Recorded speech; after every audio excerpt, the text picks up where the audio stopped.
The views expressed on the Nova Society are those of the panelists and guests and do not necessarily reflect the views or opinions of the Phoenix Research Institute or any institution which any panel member is associated. Reproduction or dissemination, other than for the purpose of education or information without the express written permission of the Phoenix Research Institute or Nova Society Media, is strictly prohibited. Welcome back to the Nova Society. I'm your host, Dr. Brooklyn Ann Weldon, and I'm here with my panel, Dr. Scott Gershwer and Dr. Mark Bound. Today we will be answering a listener email.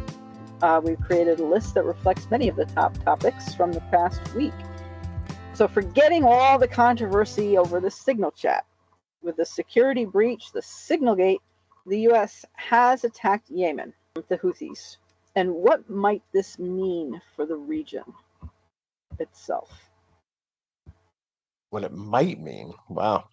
I mean, it might mean that we're going to war with Iran. It might mean that. It probably doesn't. We've been attacking the Houthis for a while now. This is nothing. This is nothing new. The operation that they were talking about on Signal was a fairly typical operation that wasn't any different from any of the ones that Biden oversaw when he was trying to do the same exact thing, protect shipping in the Red Sea and the Gulf of Aden or whatever it is.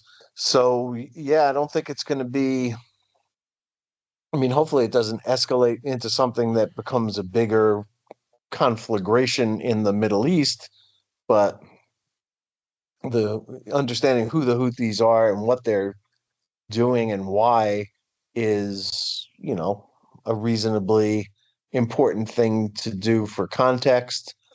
And with that, here's Mark Bound. with that, now we're going to turn it over. This is, you know, and Scott's right. This is absolutely nothing new. I think the only reason that it's like so big on the radar is because of the kerfuffle that the administration had on that chat program. And there were the thing, and again, I don't see us going to war with Iran. That would kind of be a stupid thing on their part, especially at this time. The thing that, if I was going to take out what this could mean, something that was said during the Signal chat was that Egypt was going to pay for it. They were going to pay for something. And I think this was news to the Egyptians. And just some of the things that came out of that, I think it could be damaging to us going forward with like the Egyptians, with like some of those Middle Eastern partners that, you know, I would assume they understand, you know, statecraft, that we're going to not tell them everything. But I think people in these positions like to believe that they can pretty much anticipate what's coming down the line. And if somebody on the chat like this, a very high-level official, the Vice President of the United States, comes out and says something, or, you know, the National Security Advisor, whoever says something about an operation, which, again, is on the face is nothing new, I think that could really have damaging prospects for our relationships in that area. And add on to it some of the things that were said on that, not to go back to it, but it kind of brings it all around. Calling Europe slackers, basically saying that the British couldn't do this. And the British have been our partners with this for an awful long time. And I'm sorry, you know, the wise men on that conversation, the British could do it. They have the capability to do it. So, you know, let's cut that out right there. I think the attacking of the Houthis, will it do any good? So far, we have not heard the results of the attack as far as the final intelligence on who was got and who wasn't. What was the impact of the attack? But I think, again, because of the absolute bungling incompetence of our defense and security people, it's not the act of attacking the Houthis that is going to be so important in this region. It's all of that external stuff that was discussed on an open line and is now public to our allies, not only in that region, but our allies that are in Europe. That's where United States might have its greatest problem, in my mind. And also, what was it, Vance? Someone on that chat, you just pointed that out, Mark, and I remembered that one individual said that the only reason they really were unhappy about doing, or the only reason that he was unhappy about doing this, was that it was going to benefit Europeans, and that that was definitely a drawback, was doing anything that was going to benefit Europe. And just the being, it's I mean, I don't even know what I would even call that. That type of attitude, derogatory attitude, arrogance. It's highly offensive. Even I mean, this is not how adults speak. At least I wouldn't. And now, as you say, well, this is out in the open. And I wondered, if you look now at what Erdogan is doing in Turkey, for instance, and we also see Israel is now again attacking Gaza and is flattening what's left, I guess. And I just wondered how, or whether our action, the United States government, and the releasing of this type of information publicly, is emboldening someone like Erdogan, and the fact that we're not going to do anything to allow aid to get into Gaza, food or water or anything. I mean, there doesn't seem to be any regard for civilians. So according to Bondi, and of course nobody can trust anything that she says, this was we shouldn't look at the signal gate. We should look at the success of the operation. Well, as you say, we don't have any information on the success of anything. All we have is her word for it, which is worthless. It's less than worthless. It's less than worthless, in my opinion. I don't know. I wonder how what we're doing is affecting what others are doing and think that they can do. So do you have any thoughts on that? Other leadership, like Erdogan, for example. And I think, again, it goes to, in statecraft, there's certain things you say and certain things you just don't say. You could think them all you want. Back in World War II, Dwight D. Eisenhower really could not stand Field Marshal Montgomery of England, but he couldn't tell him that. He had to play nice in the political sandbox because you needed him. And again, this comes back to the operation against the Houthis was a standard operation. This is nothing groundbreaking here. I mean, it's not even in comparison to some of the operations that we've undertaken, all that impressive. When you really see it, for some of the operations that we've done, this isn't all that impressive in scope and scale. But we can't divorce what happened in the chat thing from the action. And that's, I think, what really is important here.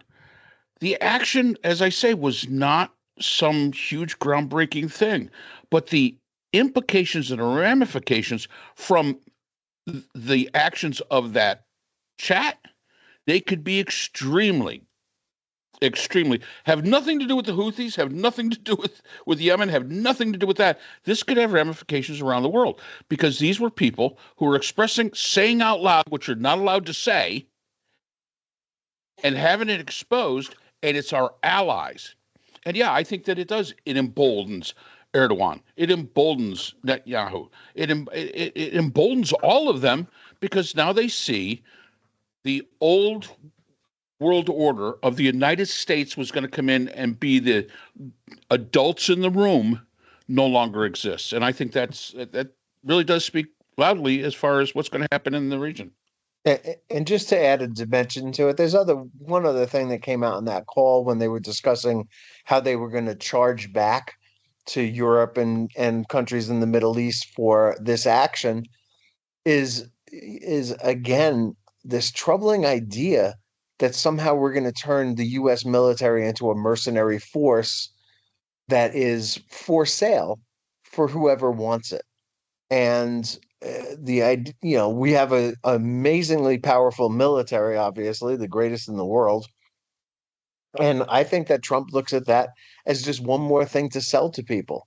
And, if you're a Catch 22 fan like I am, you remember how that went when Milo Binder began to sell, our troops to the German army and ended up bombing his own base because it was in the contract with the Germans. How far does this go? How far is Trump willing to go to sell the US military that used to do things for the right reason, used to do things for principle and not for profit? But already we see that he wants to sell our support to Ukraine in exchange for mineral rights that may or may not even exist there, and that he wants to sell our defeat of the Houthis to Egypt and other countries in the Middle East and Europe who are going to benefit from it. What's next? And where are we going to sell? We're going to sell our army to Taiwan to hold off, Red China from attacking it? Are we gonna send troops somewhere for money that is payable to Trump, the way that Eric Prince has Blackwater going around the world, as mercenaries fighting for various other people's causes for profit? It's a sick thing. And a huge change in the way we use our military and the way we think of our military, that we could actually become, the world's mercenary instead of the arsenal of freedom. Correct. And this could very easily weaken our military, because a lot of the good men and women that join the military do so for the ideological reasons of protecting the country and for doing what's right. And if they have a feeling that, no, you're just being a sold off mercenary, and that's not what I'm going to tell you, knowing a lot of people in the military, that is not what they're signed up to do. They're signed up to protect the United States and protect the interests of the United States, but not to make the United States money. They're not going to fight for somebody that just will pay the highest price if it's not something that they believe in. People in the military are very strongly idealistic about, patriotism and things like that. And we've talked a lot about, the difference between nationalism and patriotism, and there's a huge difference there. But the fact is that they are very, very invested in serving their country, not somebody else's country. Just because Donald Trump and his band of transactionalists seem to believe that it's for sale. And I think that's going to make a lot of people, if they start seeing this, it's going to make a lot of people think twice. Really good people from joining into the military or staying in the military, making it their career, because this is totally an antithesis to why they join. This is totally an antithesis to why they join. And does this also mean, in the idea of efficiency and cutting waste, that all the programs that young people would go into the military for to get training, really valuable training, that they could stay in for a while, 10 years, 8 years, 10 years, maybe even 20, and retire and be able to take out into the workforce and be successful after their retirement at a very young age from the military? They could take it out in the interest and in the spirit of waste and fraud. Are we going to take those programs away and make them go away? So how many people are going to say, well, heck, what's the sense of joining the military if all I'm going to do is march up and down the parade ground and, salute all the time? It really is a bad formula for what the military has always stood for, which has always been one of the biggest employers, if not the biggest employer in the United States. And I don't think that you're going to find a lot of people really willing really willing to jump on to say, hey, I'm cannon fodder. That's what you're putting me out for. And I'm going to fight in some country because the president wants to make a couple of $1 billion or get some mineral rights that may or may not exist. And, I'm going to put my life in line. I'll put my life in the line for my country. I'll do that, but not just so I can get mineral rights to tin someplace that maybe we don't have access to. So keep an eye on this strategy of utilizing the military, and a lot of that came out in the transcripts of what was being said. This is the attitude these people have. This is the attitude, and again, the military is pretty hard-headed. It takes a long time to try to change somebody that's been a Marine or been in the Army or change their mind about things like this, but enough evidence starts to show itself, then I think you're going to see a lot of people in the military say, no, this is not what I signed up for. And that's all I can say about that. Well, I think to me this is linked to the chat thing where the second lady, Usha Vance, she wanted to bring one of her children to Greenland. They were going to watch a dog sled race, and they were not invited to go to Greenland. And her people, advanced people, team, whatever, went literally, apparently, door to door knocking, trying to find local people who would be willing to meet her. Nobody was willing to do that. Everyone said, no, thank you. And her visit wound up, I believe, being canceled because there was so much negativity about having her come. It became a whole diplomatic concern that she wasn't invited. And Vance announced that he was going to go. And I guess he's there now, but nobody wanted to see him either. So he can go and visit our base that we have there, our Air Force base or military base. He can do that, but they don't want to see him or his wife out among the people.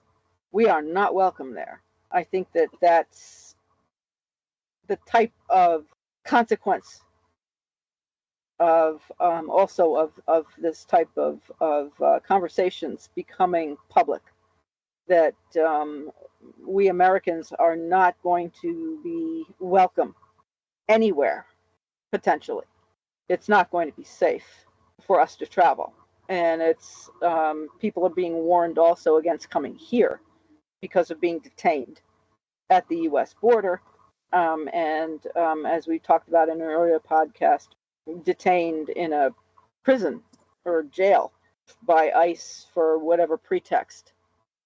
So we are really being, in America here are really being completely isolated in a way that I don't know if any Trump voter had intended when they voted for this man, which I know none of us here did. So Scott, what do you want to say? No, I just keep going back to, to this idea of the U.S. as a mercenary force. I was thinking about Blackwater, and Blackwater is a company owned by Eric Prince, who is Amway money, very wealthy fella, probably wouldn't get his own hands dirty. But going back to Iraq, there was a massacre that Blackwater was responsible for in 2007, where 17 Iraqi civilians, the youngest being 9, the oldest being 77, were murdered by 4 Blackwater mercenaries, and Trump pardoned them for the crime. So he seems to have an affinity for Eric Prince and Blackwater. Blackwater, by the way, got $1 billion from the George W. Bush administration for action in Afghanistan and Iraq. So we have used mercenary groups before, but I don't think I've ever heard of the United States military ever becoming a mercenary force. I know we've obviously protected oil rights and things like that around the world in a way that is probably close to being mercenary, but this would be a sea change, I think, in the way that we use our military, and I think it's really unhealthy, as Mark pointed out. I mean, just would be devastating for families who really believe in the military, and probably cause them to not join the military anymore. Agreed. I think we beat that one to death. Yes, I think we did. So thank you again to our listener for your question. Thank you to all our listeners for keeping with us and asking your questions and sending in your comments and concerns. And we will see you again next time. Stay safe. The Nova Society is a production of Nova Society Media, a division of the Phoenix Research Institute. We'd like to thank our production partners, Buzzsprout, who hosts the Nova Society, Audacity, our editing partners, Apple iTunes, the largest source of podcasts and music on the internet, Spotify, the most popular platform for the Nova Society, and iHeartRadio, your source for all things music and podcasting. The Nova Society is available on all of these and other quality platforms listed in our description. We'd also like to thank all of our listeners. Without your support, the Nova Society would not be possible. If you have a question or a comment, we can be reached at nova.society.podcast@gmail.com. So for Dr. Brooklyn Ann Weldon, Dr. Priscilla Hobbs, Dr. Scott Gershwer, and all of us here at the Nova Society, I'm Dr. Mark Bound. Remember, the true power in society is knowledge. Thanks for listening, and we will see you again next time. We'd like to thank our sponsor for this episode, the Phoenix Research Group, an independent research consortium offering social-political issue solutions to NGOs and international government agencies through multidisciplinary, nonpartisan, and unbiased research. The Phoenix Research Group is a division of the Phoenix Research Institute, the producer of the Nova Society podcast.